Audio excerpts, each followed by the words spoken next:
are in custody.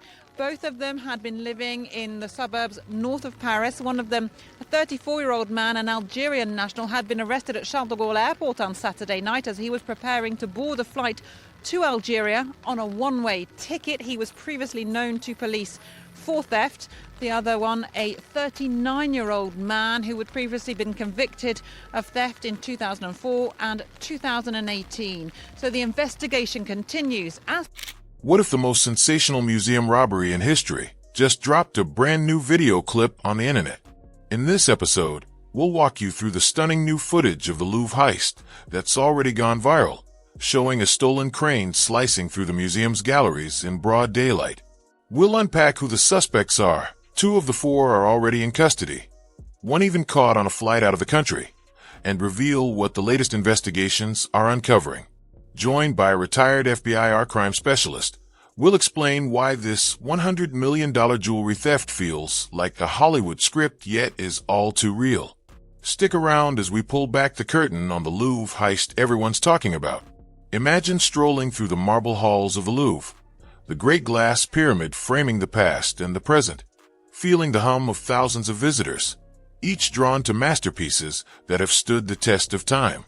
On a seemingly ordinary Tuesday, the world watched that same grand entrance and heard no alarms, no sirens, only the quiet chatter of art lovers. Yet behind that quiet facade, a story of audacity and precision unfolded that would shake the very foundations of cultural security. The heist itself was a brazen, almost cinematic, operation carried out in broad daylight. 4 men entered the Apollo Gallery by climbing a stolen bucket truck that had been parked on the museum's property. In the early morning, when most of the building's regular visitors were still in transit or at the cafe, the thieves used a second-floor window to gain entry. Their uniforms, hard hats, safety vests, and bright yellow cones were so ordinary they could have been a crew of maintenance workers. The disguise worked, at least until the security team noticed something amiss. Inside, the thieves moved with a speed that left little time for a response. The glass display cases that held the crown jewels, imperial tiaras, and jeweled ornaments were broken in with specialized cutting tools. A crown that once belonged to Empress Eugenie, the wife of Napoleon III, was dislodged from its pedestal and left on the marble floor, a silent testament to the recklessness of the thieves. The operation lasted less than 10 minutes in total. By the time the security alarm had been triggered, the perpetrators were already on motor scooters, speeding away from the building.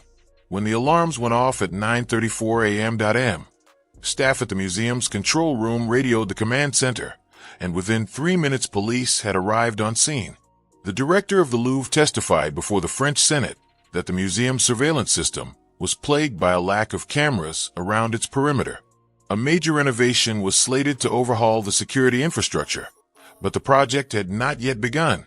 The oversight made the Louvre an attractive target for a team that had conducted careful reconnaissance. The police quickly identified and arrested 2 of the 4 suspects. One was apprehended at Charles de Gaulle airport as he attempted to board a flight to Algeria. The other was found in a suburb of Paris, already known to law enforcement as a jewel thief. Both men were in their 30s, and their prior criminal records hinted at a history of luxury theft. Their arrest was announced by a Paris prosecutor, who issued a statement that underscored the urgency of the investigation. The release of suspect identities could only impede the search for the stolen artifacts and the remaining suspects. Investigators gathered over 150 swabs from the scene, on the truck, on the abandoned safety gear, and from the museum's interior. The bucket truck itself had been taken from an online marketplace. The thieves had threatened the owner, but had not used violence. The truck was not yet destroyed by fire, as initially speculated, but there were attempts to set it ablaze. The security footage that survived, though incomplete, showed the bucket truck positioned on a private access road, an area rarely monitored by the museum. While the identities of the arrested men are known, the fate of the jewels remains uncertain. The police have detained the 2 men at a headquarters where they can be questioned for up to 96 hours. Yet no confirmation has emerged regarding the whereabouts of the artifacts. The 2 other suspects are still at large, and the jewels are presumed to be somewhere beyond the Louvre's boundaries, possibly hidden in a safe house or moved across borders. To understand the implications of this theft, we turn to retired Special Agent Dave Bass, a former FBI investigator who spent more than a decade on the agency's art crime team. Dave's career was rooted in the shadowy world of illicit antiquities, and he had seen some of the most high-profile thefts that art institutions have ever endured. When the news of the Louvre robbery broke, his initial reaction was a mix of disbelief and grim determination. He recognized the theft not only as a financial loss, over $100 million in jewelry, but as a cultural wound that cut deep into national heritage. Art institutions like the Louvre are more than museums. They are repositories of human creativity and history. Each stolen piece is a missing link in the story of a nation. When the thieves removed a crown, they were not just taking a priceless object. They were stripping it of its context and history. Even when the jewels themselves could be disassembled and sold piece by piece, the value of a single diamond or gem, while significant, pales compared to the collective worth of the crown or tiara as an integrated masterpiece. The chance that the thieves would be able to recover or resell the entire collection remained slim, given how difficult it is to trace jewelry once it is fragmented and dispersed. Dave's experience with art crime has taught him that successful thieves tend to secure the artifacts immediately after the theft, whether through secret caches, international laundering, or outright export. The stolen goods often disappear into private hands. In the case of the Louvre, the swift arrests raised the possibility that the items could surface in an auction or be hidden in a private collection. The law enforcement effort in Paris is crucial because once a suspect is in custody, forensic details can be extracted, and the network of accomplices can be mapped. The two arrested men may be the linchpins that unlock the entire operation. There could be other accomplices too, although they did say that at this stage they had no evidence that made them believe that there were accomplices inside the museum, that this was an inside job. Importantly, the prosecutor said they still haven't managed to recover any of the priceless jewels that were stolen from inside the museum, and the prosecutor made an appeal to anyone who might have them or come into contact. The discussion around recovering the stolen jewels also touches upon the broader issue of art crime and the role of law enforcement. The FBI's Art Crime Division has long been at the forefront of international investigations, collaborating with foreign agencies to track and recover stolen artifacts. Dave's perspective sheds light on the procedural nuances of such cases. He emphasized that while many thefts involve high-value pieces, the tactics differ markedly.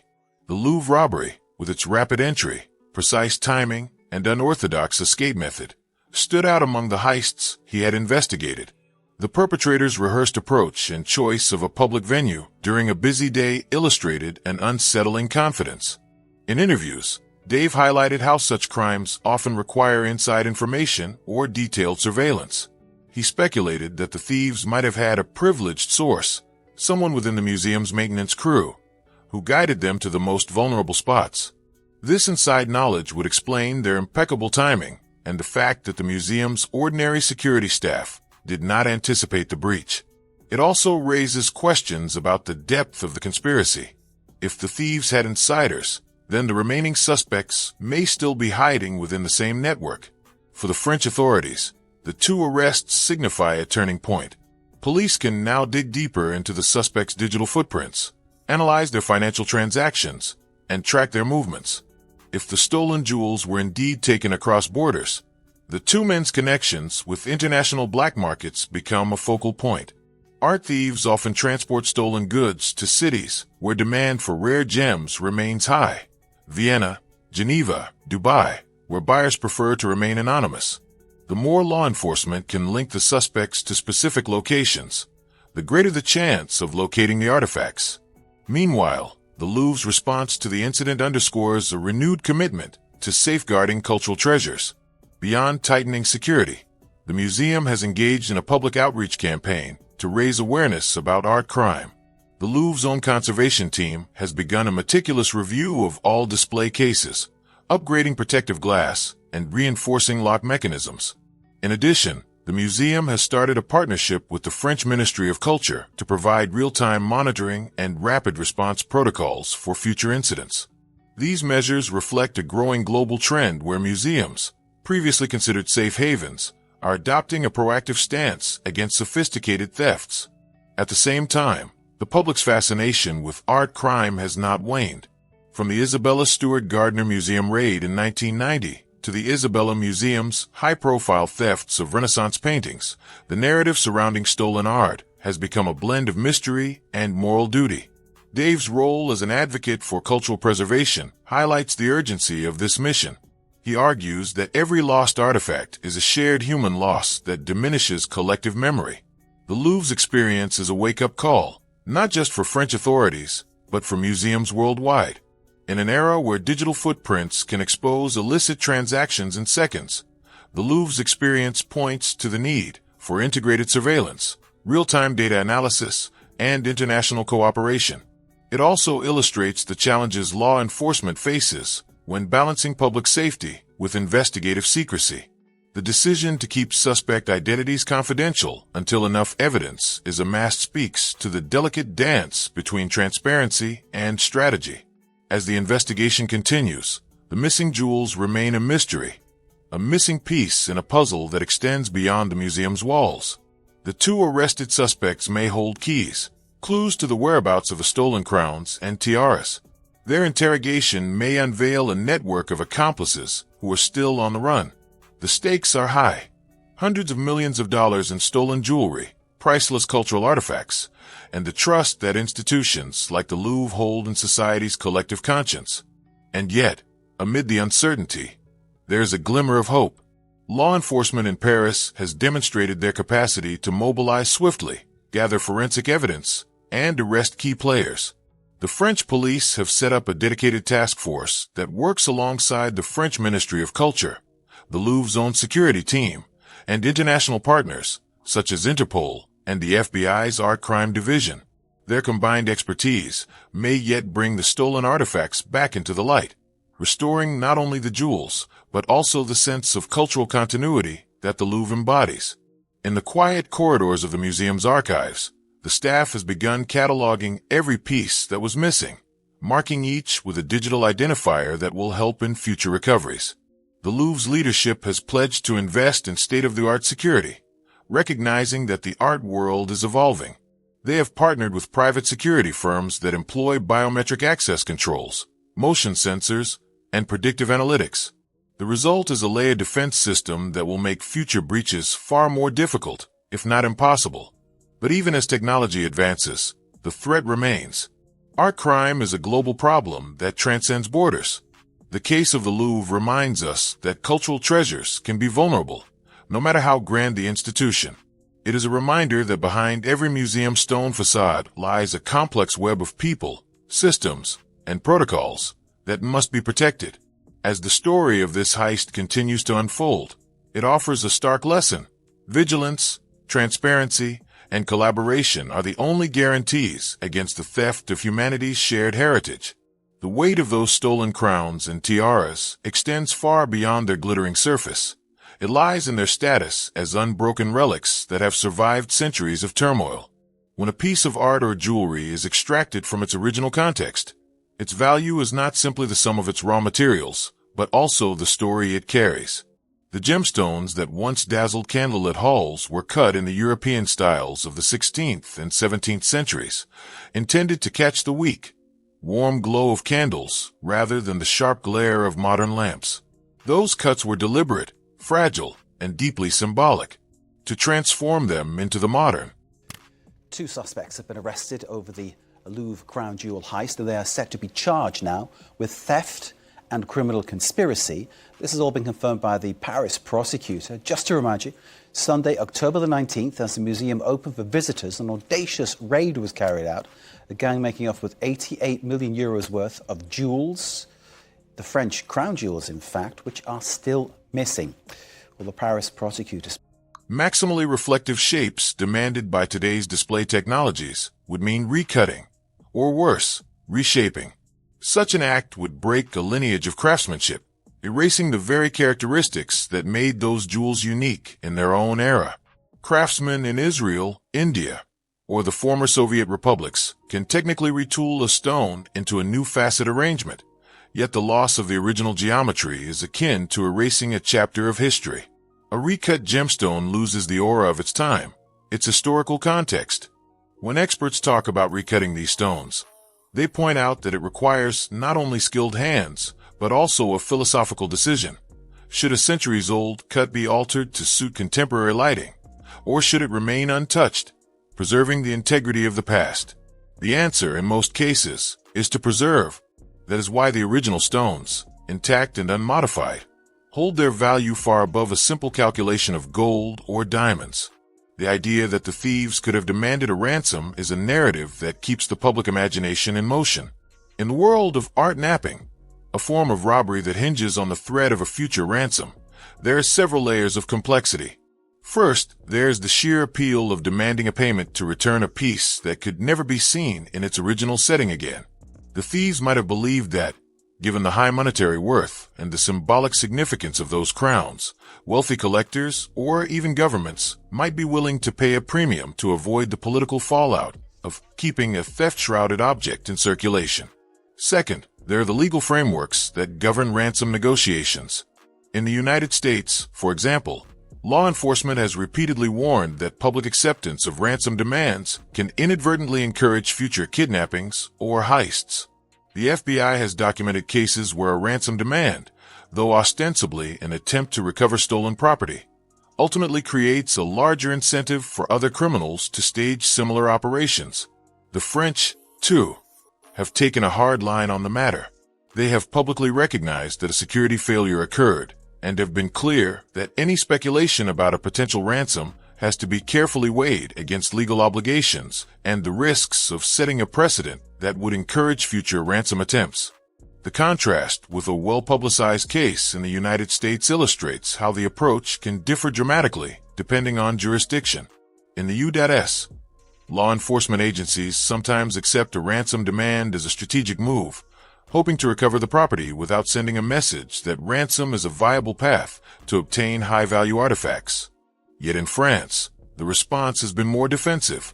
Any suggestion of a ransom could be seen as a tacit endorsement of the act.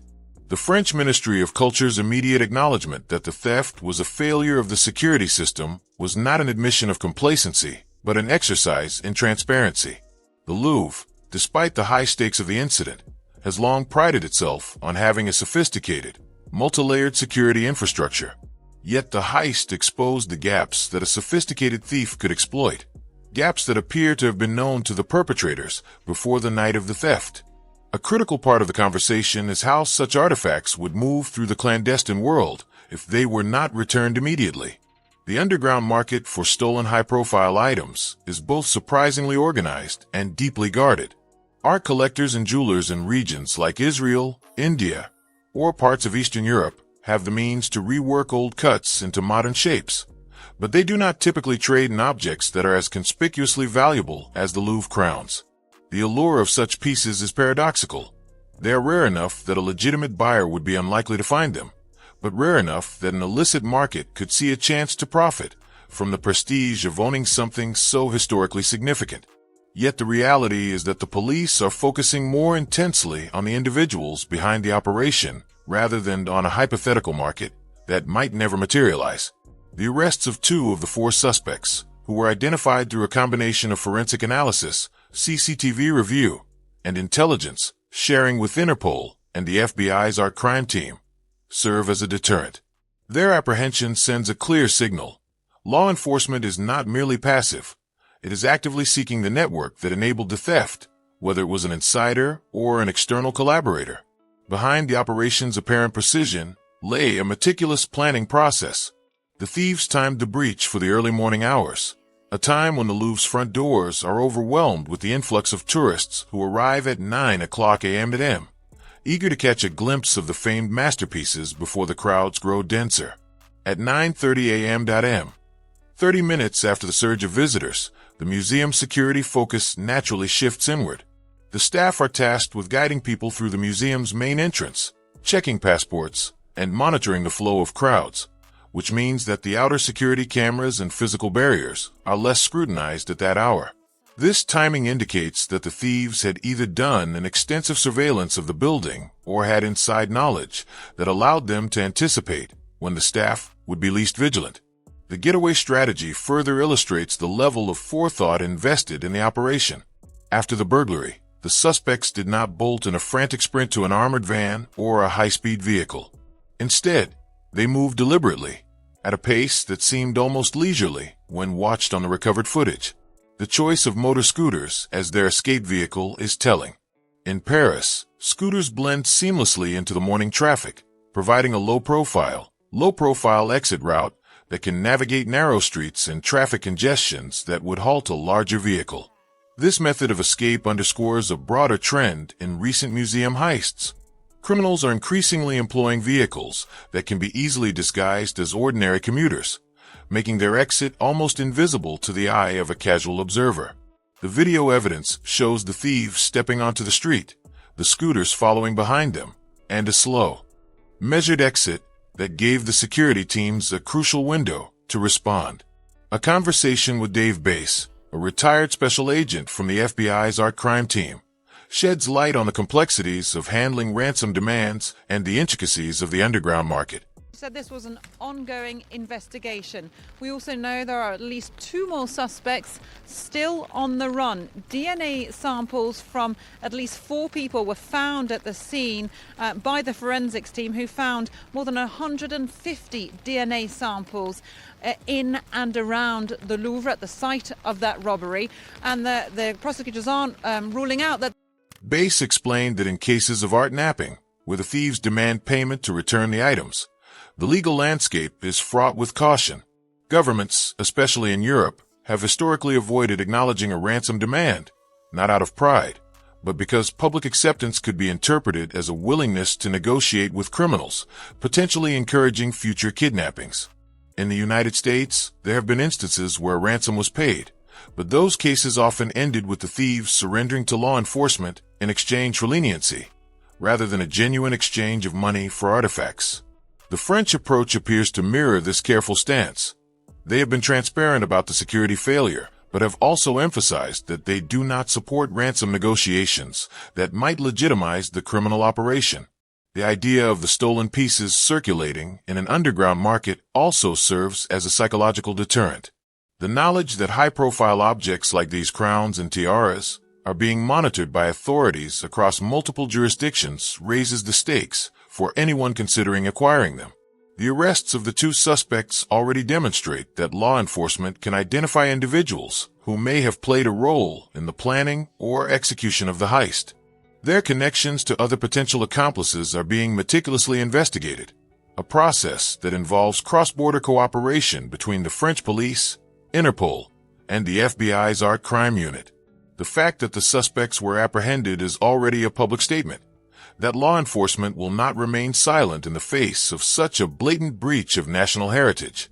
Meanwhile, the broader public perception of the Louvre has been shaken.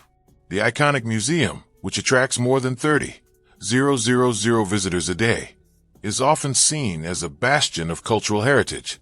The sense of disheartenment among its employees is palpable, and the museum's leadership has taken steps to reassess what worked and what failed.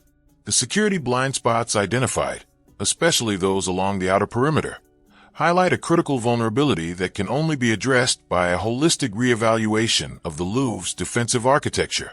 The building's age, coupled with its architectural features designed for an era without CCTV or biometric access controls, means that a balance must be struck. The museum remains an open, welcoming space for tourists, yet it also needs to incorporate advanced technological safeguards. The lessons learned from this breach are likely to ripple outward, prompting other institutions worldwide to scrutinize their own security postures, particularly in how they balance visitor experience with protective measures. In the days following the arrests, the French police have continued to interrogate the suspects and probe the possibility of inside assistance.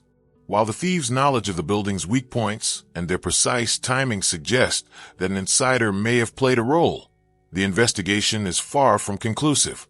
The suggestion of an inside job has not been ruled out.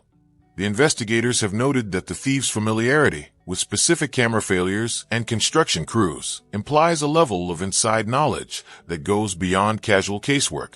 This possibility is underscored by the fact that the thieves entered through a route that had been previously identified as a blind spot, and that they chose a moment when the security personnel were otherwise occupied. Whether this knowledge came from a staff member, a maintenance worker, or an external collaborator remains a critical question for investigators. The narrative also touches upon the technological upgrades that the Louvre is now implementing. Biometrics, predictive analytics, and real-time monitoring systems are being integrated into the museum's security infrastructure. These systems aim to fill the gaps that the thieves exploited, ensuring that no blind spot will remain unchecked.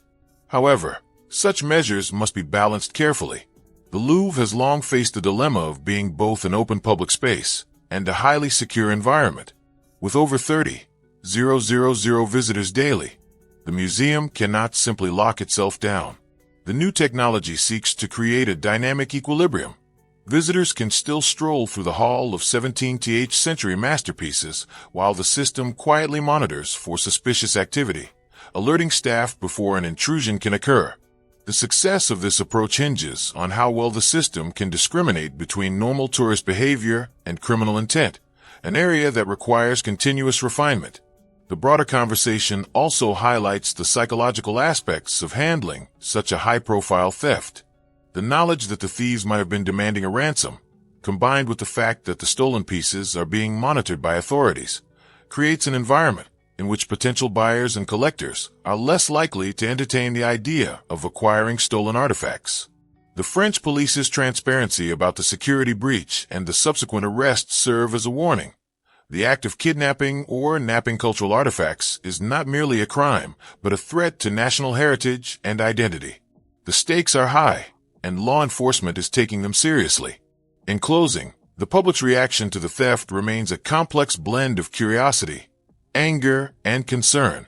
The conversation underscores how the theft, while a significant blow to cultural heritage, also provides an opportunity for institutions like the Louvre to refine their security protocols, for law enforcement to showcase their effectiveness, and for policymakers to address the nuanced legal and psychological ramifications of ransom negotiations and underground markets.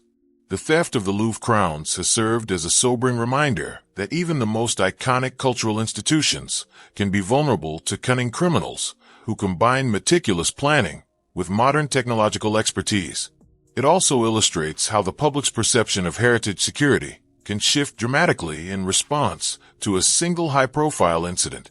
The outcome will likely influence the future of museum security worldwide, forcing a re-evaluation of how institutions protect their treasured artifacts while continuing to provide access to millions of visitors around the world.